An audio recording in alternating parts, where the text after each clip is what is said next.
Hi there, my name is Sheena and I am a librarian here in the Student Services Department.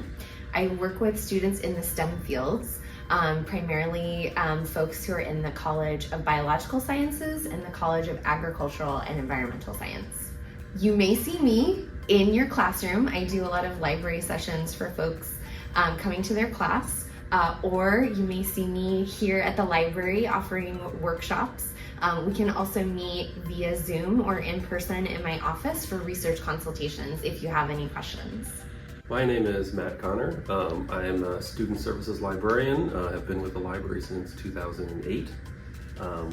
My job is primarily instruction and reference.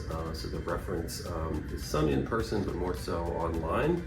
For teaching, I have the special responsibility for the UWP, that is the University Writing Program, which has introductory writing classes, and as part of them we do actually the majority of library instruction, so I'll visit those classes. Basically I give an introduction to the library, but we're also very happy to tailor our instruction to topics and interests and anything the instructor requests. We talk mostly about searching and using the library website.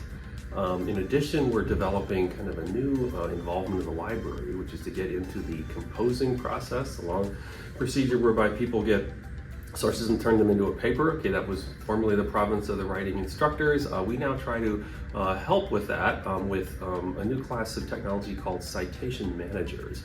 So as I tell the students, just as word processing is kind of automation of the old typing process, the citation managers are automation of research and giving you a place to put your sources, ways to annotate them, rearrange them, really be your own librarian.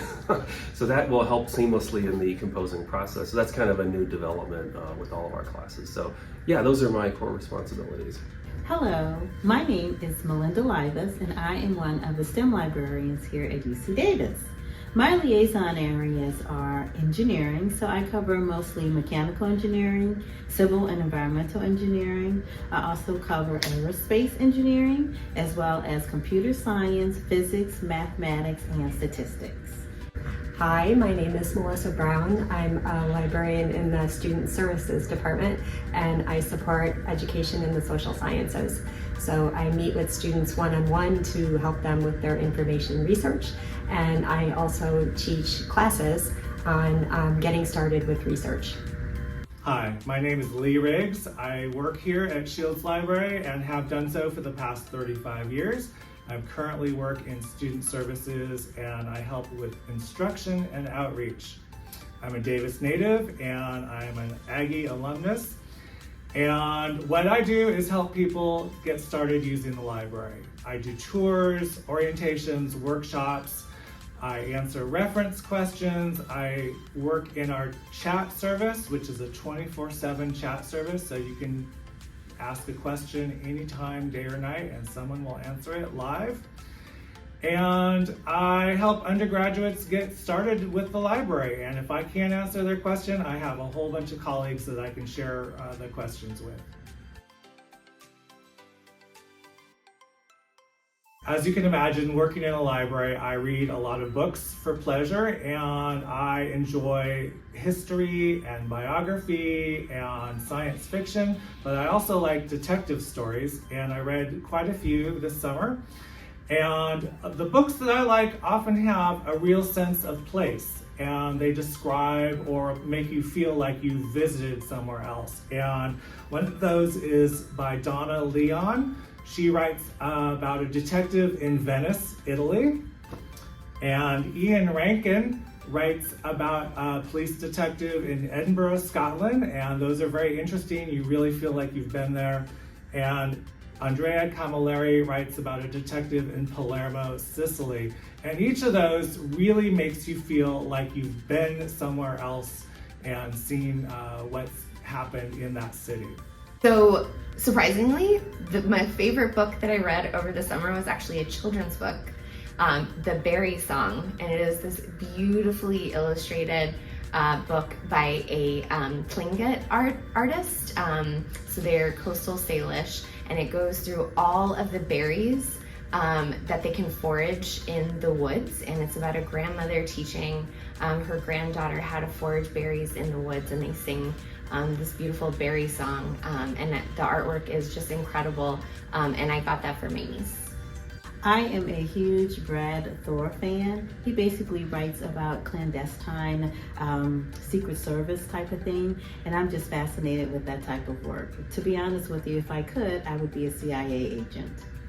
Well, I make a practice of reading a lot of different books at once, I guess, and sort of letting them intermix. But I'll tell you, actually, my favorite book was a textbook called The Fundamentals of Linear Algebra.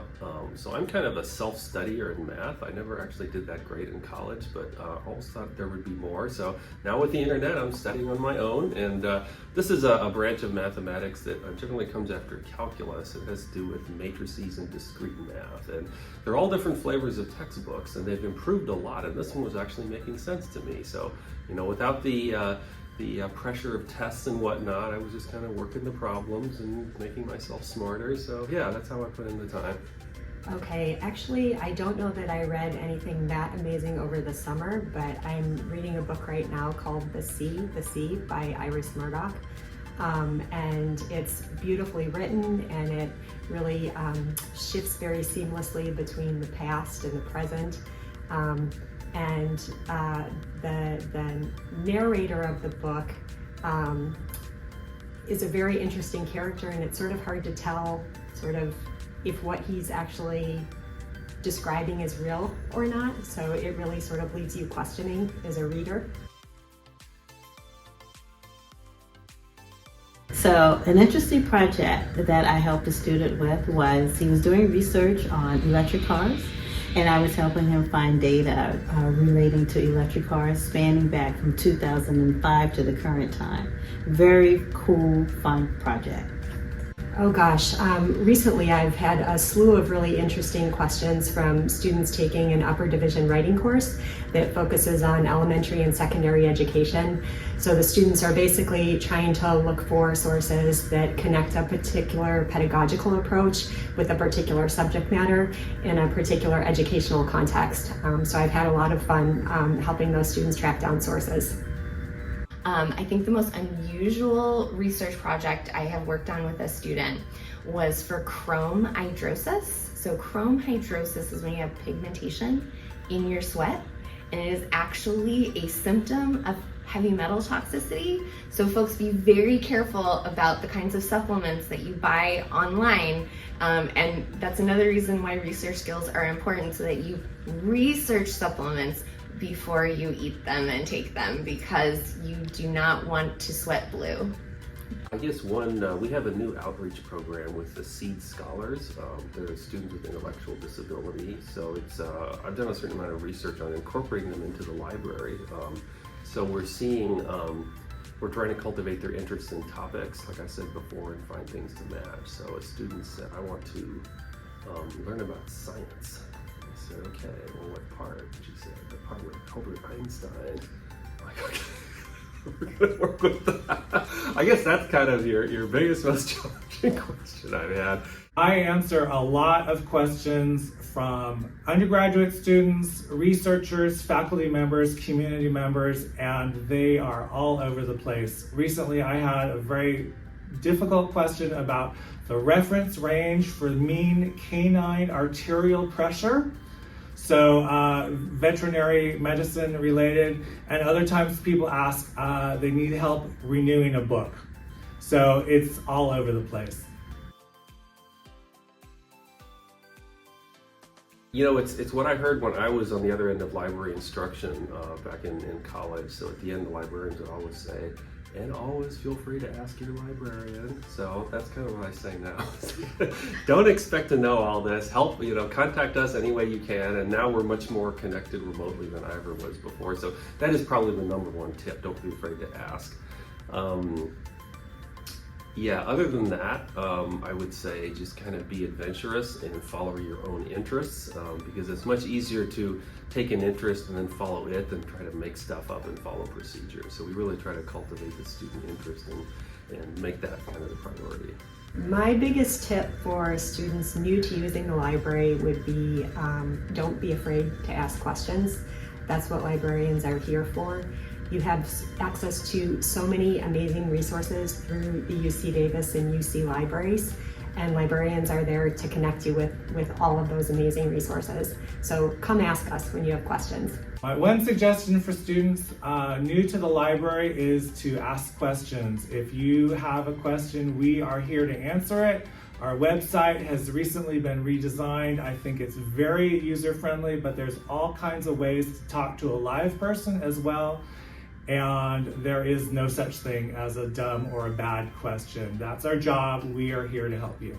My biggest tip for students using the library is to remember that all of the resources here are able to be made available because of the tuition that we all collectively pool together and able to be able to provide these resources like journal subscriptions, subscriptions to databases like Canopy that are full of amazing films that enable us to provide access to librarians to help you with your research.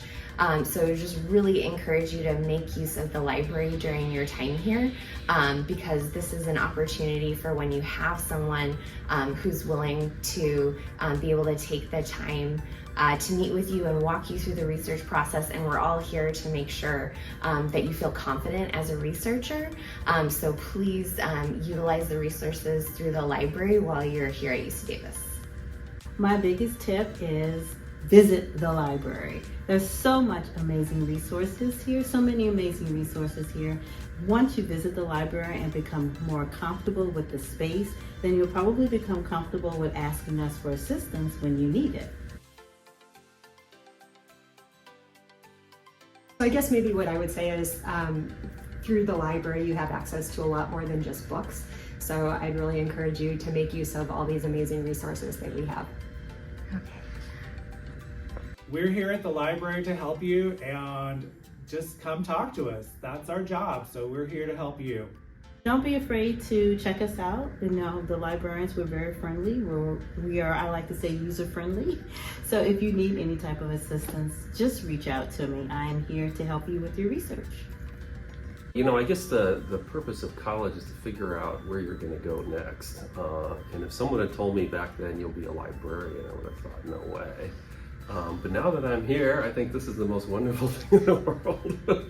You know, partly due to technology, but you have the whole world at your fingertips. This is like the dream of, you know, humanity from before, and you can be general, you can be specific, you can connect with everybody. So I love it. So I hope wherever students go, you know, they remember that and really think about technology and information in that way.